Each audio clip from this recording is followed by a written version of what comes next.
So we're going to get started in a couple minutes. There's a couple interspersed here, and there's some on the edges here. So return as you were. Keep talking. It's all good. Keep talking.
Bodeau. I am privileged to serve here as minister.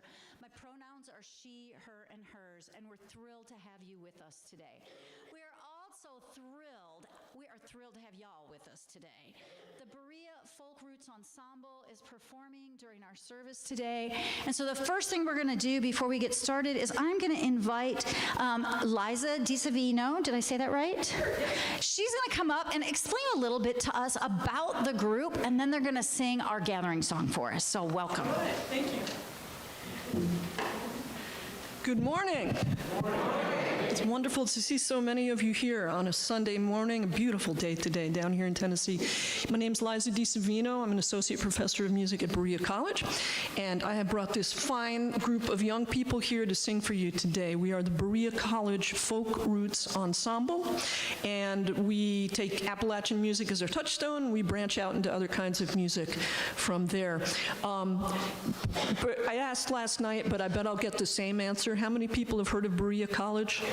Yeah, so I probably don't have to tell you much except to tell you that it was the first interracial and coeducational college in the South, and that our motto is God has made of one blood all peoples of the earth, and as Unitarians you would recognize some of our great principles as being very similar to those in Unitarianism, particularly those like equity, gender equity, environmental commitment, and so on.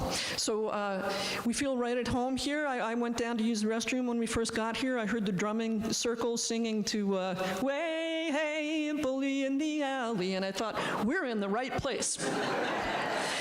So are you ready for us? We're ready. All right.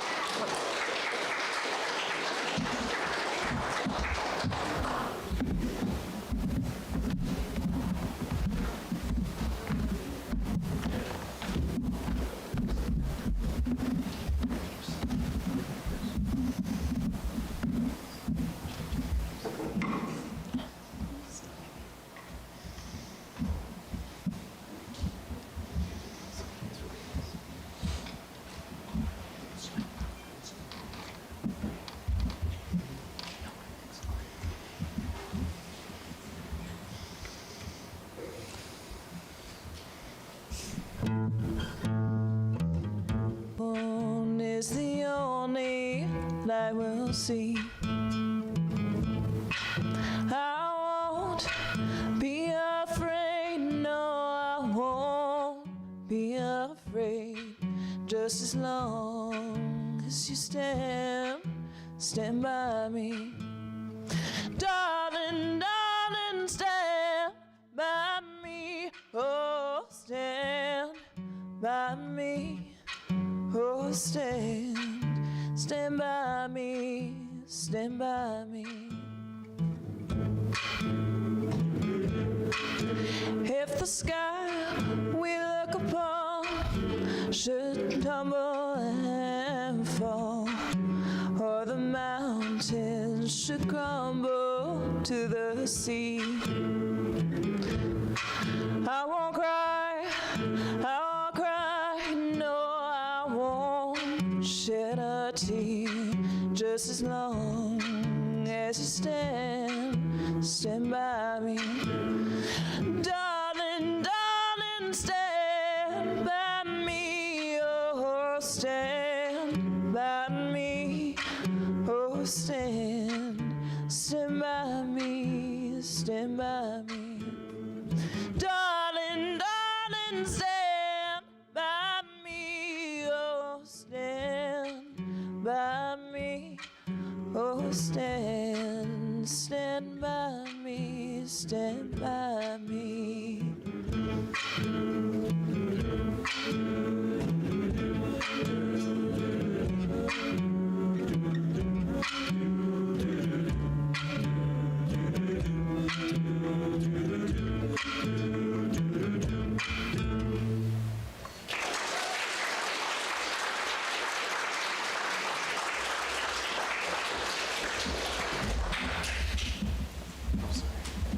Fantastic. Thank you all so much for that. So, as I said before, I'm Reverend Carol Bodeau. I'm privileged to serve here as minister. My pronouns are she, her, and hers, and I'm so happy to see you all here this morning. If you are with us here in this room for the first time, I want to extend a special welcome to you and let you know that you are warmly embraced in this community. And if you are with us virtually, whether that is right now in this moment or whether you are watching this service at some point in the future, you are also part of this community.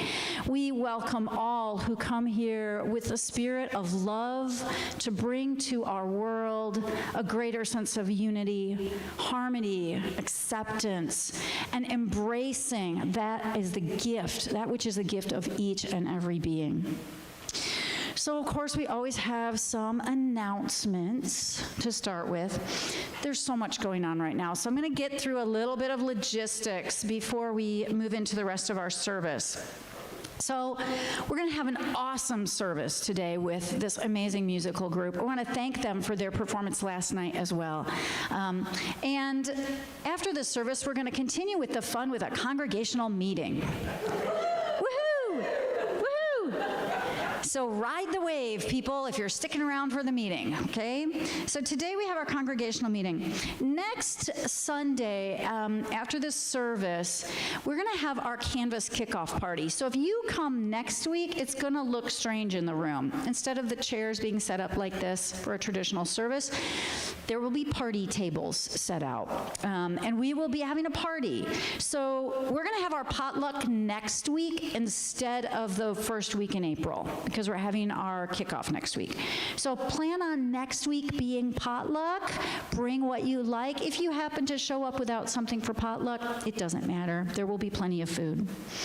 And the following week, April 5th, is our Easter service. And for those of you who might not be familiar with a Unitarian Universalist Easter service, for many UU congregations, this is the Sunday when we celebrate our flower communion.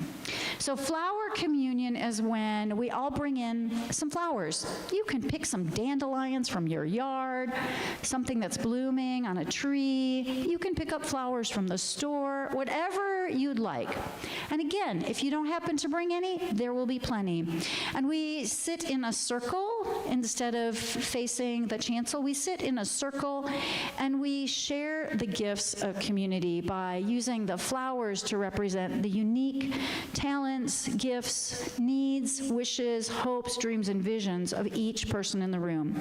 You come with flowers, you leave with different flowers than you brought, as a representation of the ways we share in community.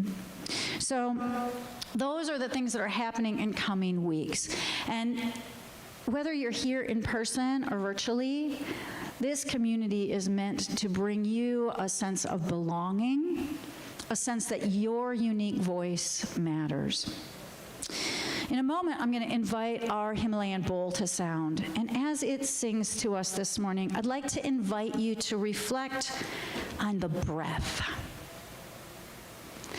This morning, as Liza mentioned, we were doing some drumming in our spiritual practices.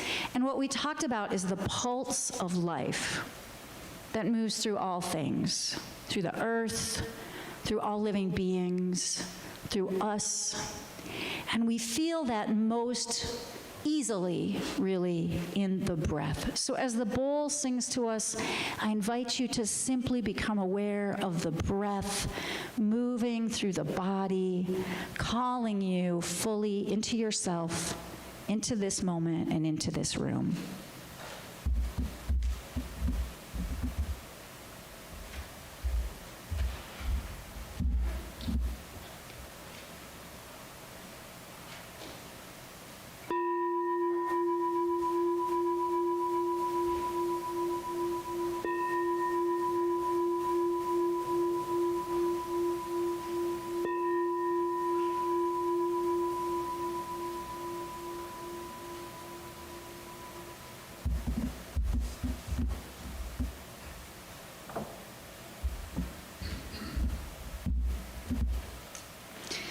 And I'm going to do a bold thing because I didn't warn this person about this, but Chris, would you light our chalice and our candles for us, please? The chalice in Unitarian Universalism is the symbol of the gathered community. It represents the warmth of our hearts, the light of seeking for truth, the passion that we have for justice and equity. And we light it to call us, when we are together, into remembering those values. Our chalice lighting words this morning come from Jennifer McLaughlin. As the first hint of green begins to peek through the barren ground, as that little sprig grows into a healthy stem, as that stem grows into a stalk and forms a bud, and as the bud slowly opens with each new day, forming a yellow daffodil, let us be like that first hint of green, renewed by the warmth of the sun's rays, and ready to emerge with new energy to face the day.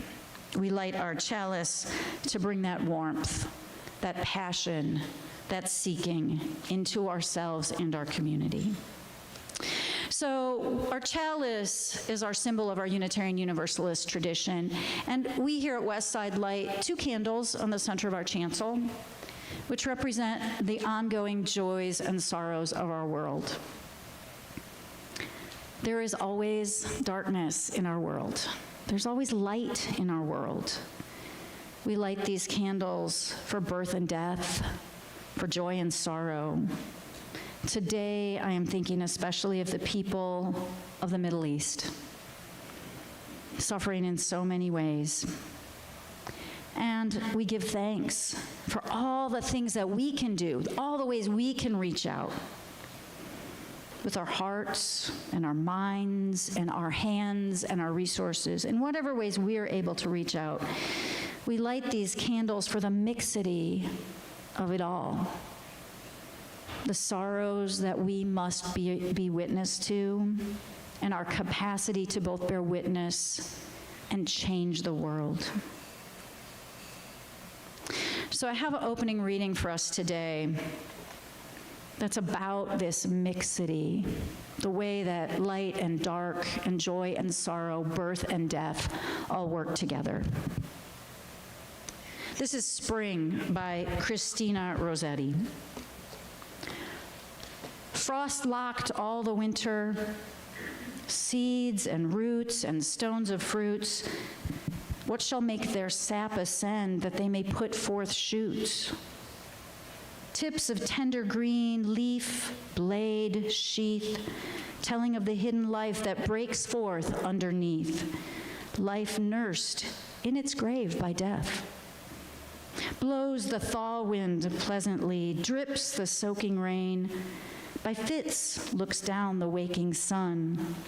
Young grass springs on the plain. Young leaves clothe early hedgerow trees, seeds and roots and stones of fruit, swollen with sap, put forth their shoots. Curled-headed ferns sprout in the lane, birds sing and pair again. There is no time like spring, when life's alive in everything, before new nestlings sing, before cleft swallows speed their journey back along the trackless track, God guides their wing. He spreads their table that they nothing lack. Before the daisy grows a common flower, before the sun has power to scorch the world up in his noontide hour, there's no time like spring that passes by.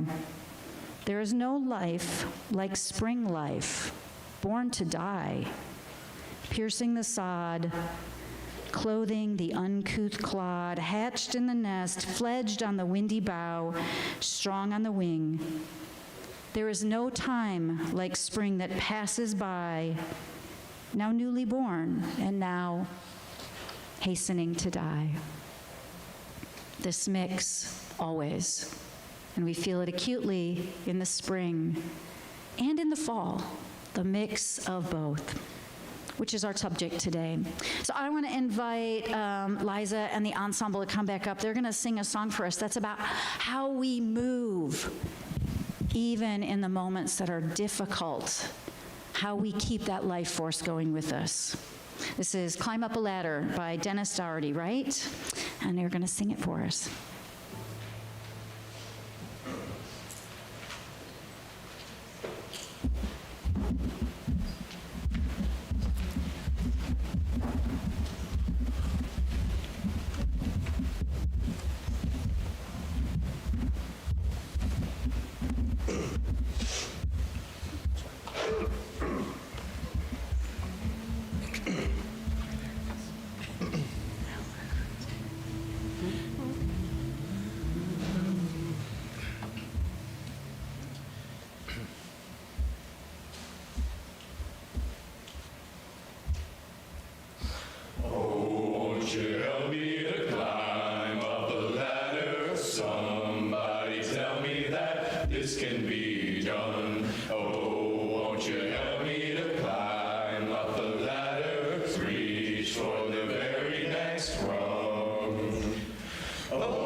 Well, what can I do when I'm stuck in the middle? Reach for the very next rung.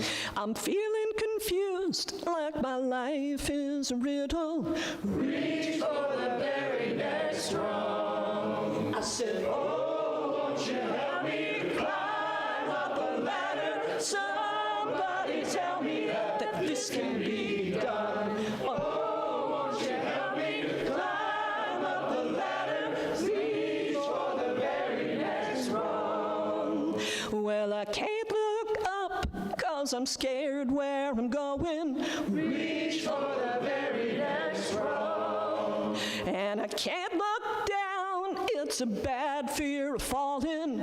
Reach for the very next rung. I said, oh, won't you help me climb up the ladder? Somebody tell me that this can be done. you help me climb up the ladder, reach for the very next rung?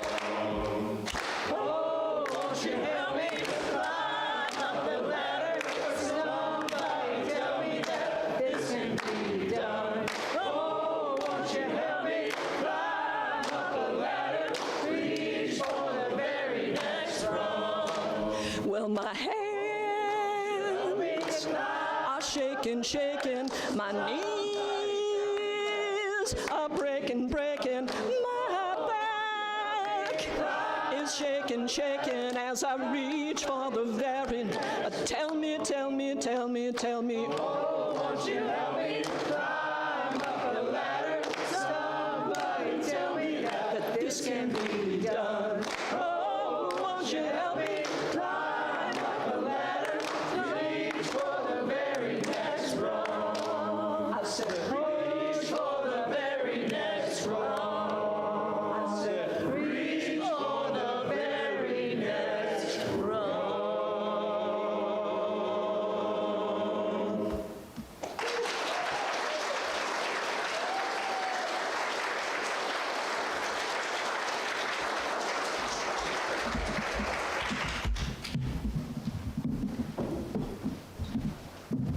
Thank you all so much for that. What a wonderful message at this time of mixity in our world. It is a time of mixity in our world, a time of both light and dark, not just in the natural world, but in our community world. Sometimes it feels like we're climbing and reaching, not sure exactly what's ahead. Anybody else feeling like, oh, I don't know what's coming next? Right? We don't really know what's coming, but we know we can't go back where we were, probably. We're not going backwards. And we may be tired, exhausted with the effort of climbing. Knees are shaking, right? But we have to go, one rung at a time. And right now we find ourselves doing that climbing, hallelujah, in the springtime, right? It gives us a little more energy. But spring is such a season of contrasts. Sudden strong storms intermingled with kind of idyllic afternoons of peaceful perfection. We have hot weather, then we have cold weather. So last Sunday, when I left here on Sunday afternoon, it was 75, right? I got in my car, it was 75. And by the next day, by Monday afternoon, less than 24 hours later, it was 40 degrees colder, right? I was covering plants at the farm, trying to save them from a freeze. I will tell you that effort failed, by the way, in the end. Yeah, whatever, joys and sorrows, right? It all comes together. One of the images I most associate with this place actually is, when I pull in I have kind of my favorite spot in the parking lot. And when I pull in my spot in the parking lot, next to it, there's a bed of daffodils, that show up in the spring, right?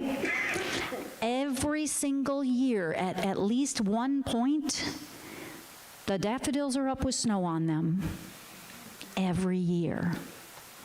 All right, I don't know, there's something about that for me encapsulates something essential about our experience as human beings, right?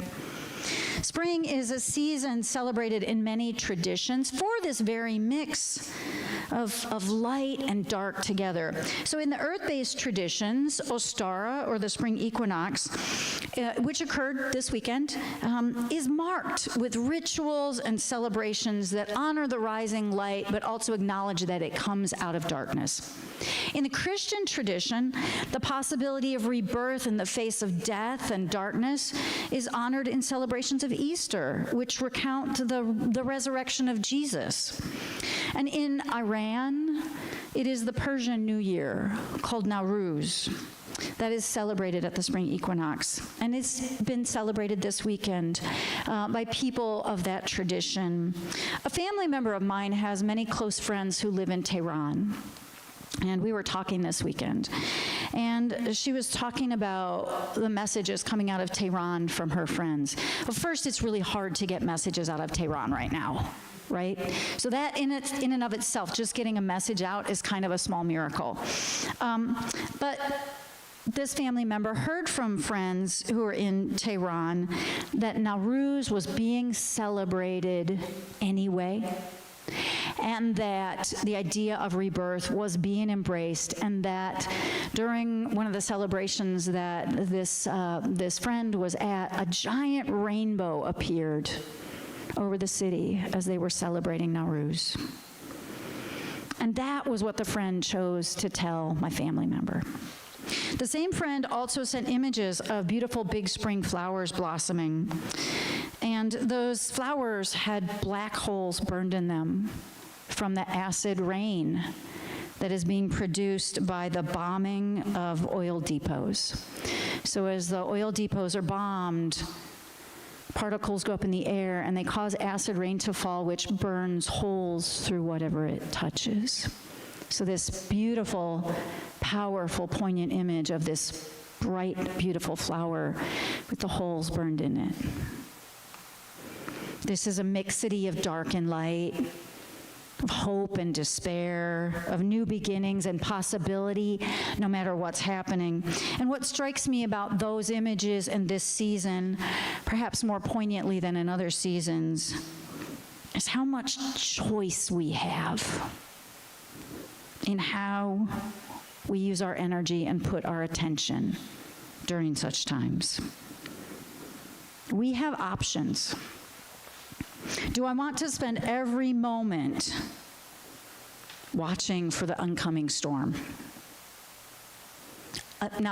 For those of you who are, local to the area, shout out to Ryan Hall, y'all. Anybody, Ryan Hall, y'all, our favorite Kentucky weather guy, right? So it's easy to watch Ryan Hall for hours and hours and hours and hours and hours. But maybe that's not, how do we balance paying attention to what storms are on the horizon, what damage they're doing, and also put some attention on the beauty, on the buds and the trees right here, right now in front of me?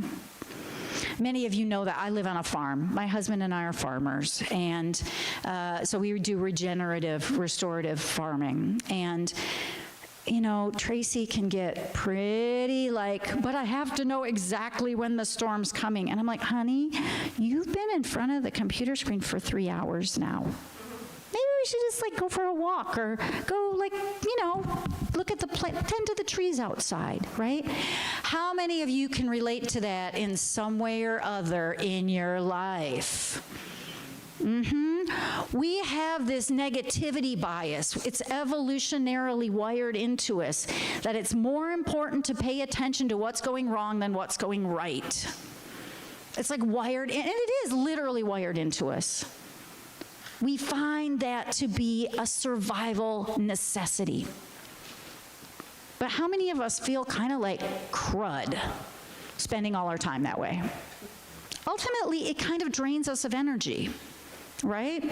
So how can we choose to see the flower holding the acid raindrops? How can we choose to see the rainbow despite the destruction in Tehran? So how do I focus on how many blueberry blossoms didn't get frozen off my plants last week? How do I focus on the buds that haven't yet come out that I can't see? As Christina Rossetti says, the life that's springing forth underneath. How do we hold both of those things at the same time? The bursting new life and the fact that spring life is born to die. Because really, ultimately, after all, that is the balance we are trying to strike. The love of life and grappling with death. We know that in the turning of the seasons, light and dark dance together eternally. In the natural world, this is something we're more comfortable with. Simple acceptance might be a little easier, but in our human world, this is really difficult. It's really difficult. How much power do we have then within ourselves to put our attention on the possibility of hope so that we can nurture it? Because the truth is, when we're focused on all the things going wrong to the exclusion of hope and possibility, we're not putting any resources into the hope and possibility. I feel like at that moment I should say something like, "Can I get an amen?" Right? Right? In those moments when we are so focused on what's frightening us, what's scaring us, what's hurting us, what's making us sad and despairing, we aren't turning our energy to the possibilities we need to be nurturing. So it seems to me that the most important message of the spring season, at least what I choose to hold on to, is that new life is always, always, always pushing its way up from beneath the darkness.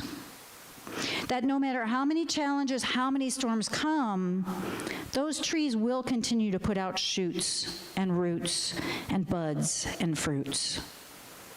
There is a pulse and a persistence and an undeterring force for life that is, and we need to access it. Life itself can be undeterred despite even the most devastating losses and setbacks. And we have some power. Right now, I would bet you that every one of us in this room has had a moment recently where we felt a little powerless, where we felt uncertain of our ability to do anything in the face of great challenges. But it seems to me that we do have the capacity to nurture new life and new possibility.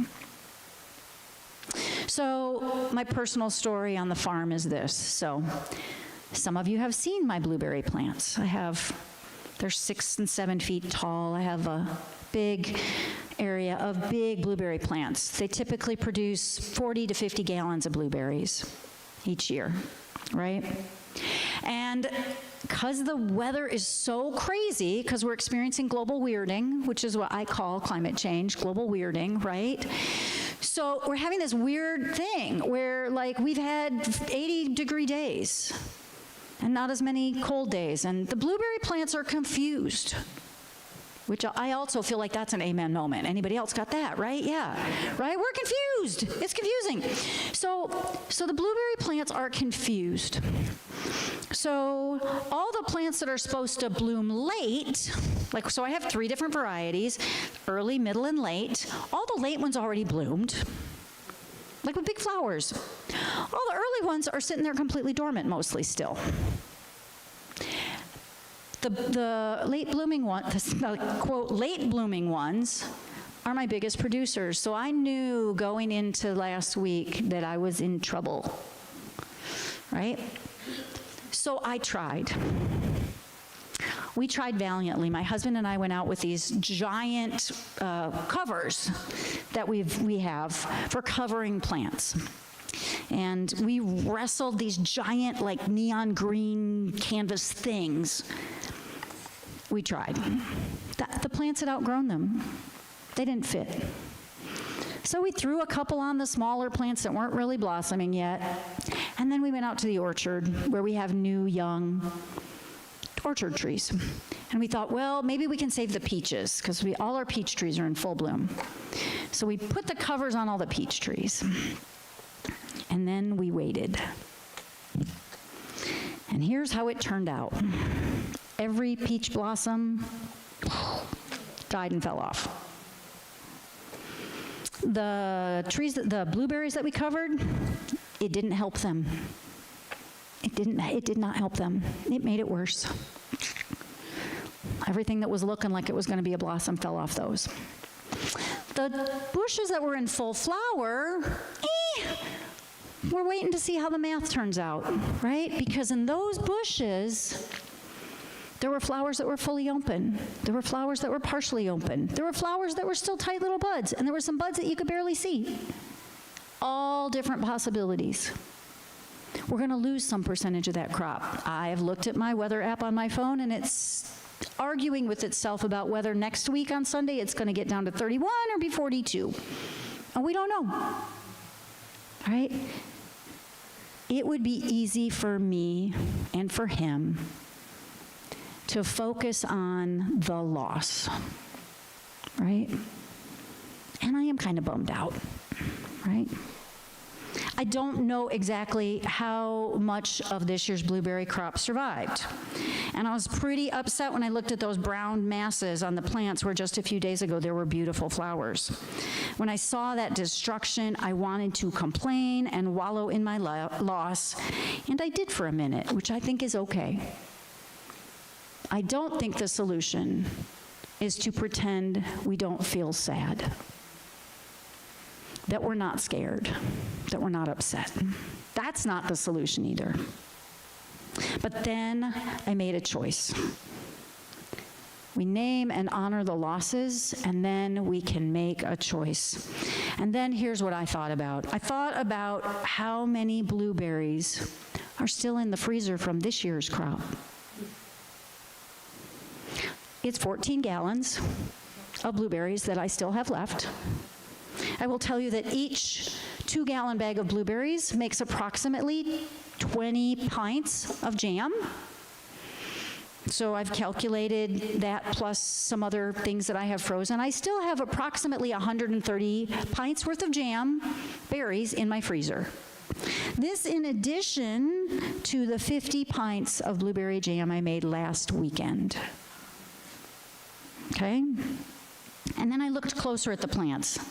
I looked past the flowers that had died, the brown ones, and I looked at the tiny new unopened buds that are still there. Pink, plump, rosy. And then I thought about, yes, the peach trees lost their flowers, but they're only a year old. And there are plum trees and peach trees and apple trees and pear trees and cherry trees in the orchard that, if we're patient, will continue to learn how to make fruit. But they will not do that if I do not tend to them. If I am so caught up in watching the weather, I will waste time that could be used mulching those trees in the orchard, right? That helps me find peace with the mixity in our world. It takes action to get fruit. It takes attention to the trees and the bushes and their potential. It takes pruning away what hinders their growth. It takes deterring the insects using only natural means on our farm. Deterring the insects and protecting them from the deer who just want some too, right? It takes feeding the trees and the bushes appropriate nourishment, and when the time comes, harvesting the fruit, and then preserving it in a timely manner. A life of beauty and abundance is work, but it is worth it. And a life of beauty and abundance is always lived in a world where there is death and darkness and sadness. Every day, every time. We tend in our culture not to want to say the word death. And so, when we're faced with it, either in natural ways or unnatural ways, the horror can overwhelm us. But it seems to me that our work, especially in times when so much wants to threaten life, our work is to nurture life, to be the ones who don't give up, rest, comfort one another, You know, I love this Climb Up a Ladder song, right? Because the way it's performed, the way you all performed it, and the way I've seen recordings of it performed, is like the person's like, oh, there's a soloist singing. I don't know what's ahead of me. I don't know what's behind me, right? I'm shaking. And the community says, reach for the very next rung, right? Right? Reach for the very next rung. Join with me. Reach for the very next rung. Right? We need to do that for each other. We need to say to each other, I'm here. I'm behind you. If you think you're going to go down the ladder, I'm going to catch you. I'm going to help you, and we're going to together reach for the very next rung. So in this season of light and dark, the season of sunshine and storms, let us make the choice to acknowledge what is lost, but keep our focus on what might be ahead, what we can create ahead. If you have a heartbeat right now, if you have breath in your body, you have the capacity and the potential to make something new. Let us allow hope and promise and the power of the love that is within us, which is the fuel for our grief. Remember that. You cannot grieve and feel sad and upset if you don't have love underneath that. So let us allow the power of that love to outweigh the things that seek to bring us down or keep us off the ladder altogether. Like my family member's friend in Tehran, let us take time to appreciate the rainbow, even in the midst of whatever struggles we are facing. Let us celebrate what is new, regardless of what is lost, and let us remember that as we climb up that next rung in hope and faith, we might actually be building the next step. We might actually be making the thing that is ahead. So I invite you, as we go into this day, to go out there. Let your negativity bias show up. It's got some survival advantages, and there's a lot to be upset about. But then take a couple deep breaths. Hear that in your head. Reach for the very next rung. Let it echo in your head. And let yourselves know you're not singing it alone. There's a whole community here. And our work is, as our denomination says, transforming the world through liberating love. May it be so. I love it. Bring on the music. I love it.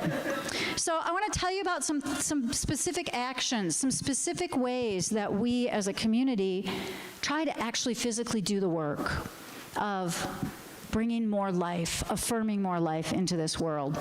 You can see up here our current Justice and Generosity partner. So here at Westside, we have quarterly Justice and Generosity partners that we work with long-term in our community, agencies in our community that are doing good work with the environment, with racial equity, with LGBTQ plus issues, with supporting families. And right now, our partner is the Bottom, which is an African-American owned and run organization, a nonprofit, that is supporting the arts specifically, but using the arts as a way to revitalize community. Some of you will have heard Ty Murray, the art director of the Bottom, was here recently speaking with us. You can always go back on YouTube and watch that talk, what Ty had to say. They're doing amazing things. So the way this works is, first, I would just say, if you live in the area, go visit the Bottom. Their bookstore's amazing. Their book crawls, their classes, amazing stuff. You can make a donation. So this quarter, Westside will be, we make a preset donation that the board has already preset in the budget last year that we will give them. But anybody who wants to add to that can do so. You can use the QR code. There's a box in the back of the room that has the QR code on it as well, that you can make a contribution to that organization. In addition, I love the music. Bring it on. In addition, just supporting Westside. just supporting this organization, just making a donation to the church helps us continue to do the work we do. So you're welcome to do that. So we are going to listen to one more amazing song from this amazing group, right? And it's about not giving up. It's about not giving up. So what I'm going to do is invite you all to come up, and then don't go sit back down, okay? So after you sing this song, just stay where you are, okay? Okay.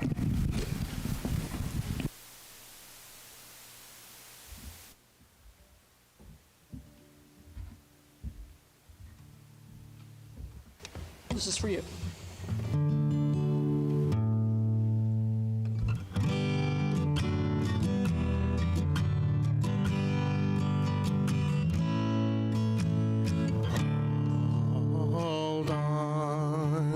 Hold on, my dear one, here comes the dawn. Hold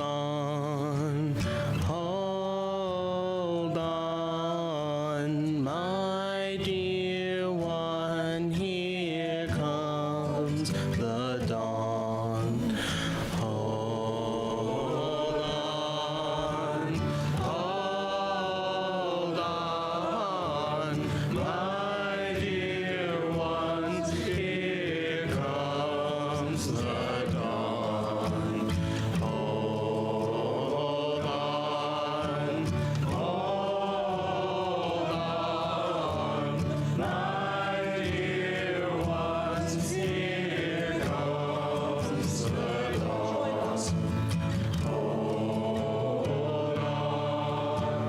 My dear ones, here comes the dawn. My dear ones,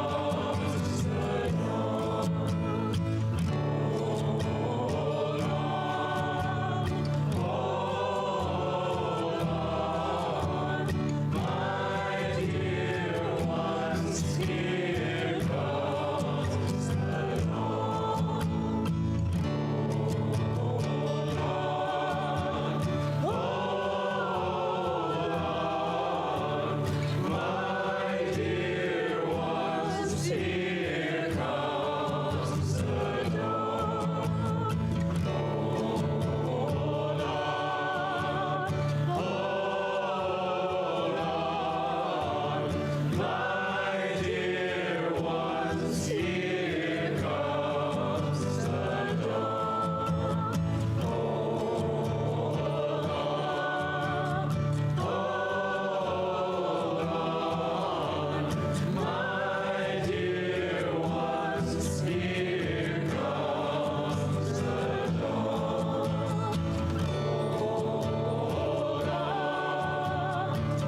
My dear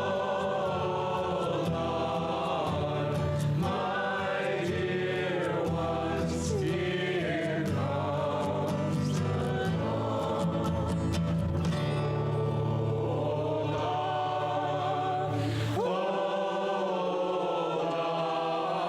dawn. My dear ones, here comes the dawn.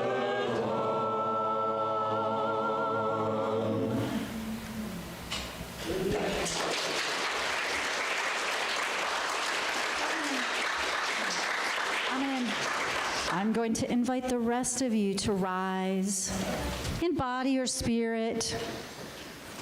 And if you feel so inclined, We know it's flu season too, so if you only want to hold your own hands, that's cool. But if you want to hold each other's hands, you're welcome to do so. We do say, hold your own hands if you want to. Like that is, and we mean it. Hold your own hands or hold somebody else's hands. That is fine. So, hold on. Hold on to what's in your heart. Hold on to the love and the life pulsing through you. And hold on to the knowledge that you are never alone. That no matter what you're facing, no matter what we're all facing, we are facing it together. And life is undeterred. Go in peace, but also in passion, to bring the gifts, the voice, the beauty that is you to radiate out into whatever darkness might be ahead of us. And remember, climb up the very next rung. Go in peace and passion. And thank you all. Big round of applause again for the Folk Roots Ensemble. Thank you so much. Please join us for some coffee and conversation. And thank you again.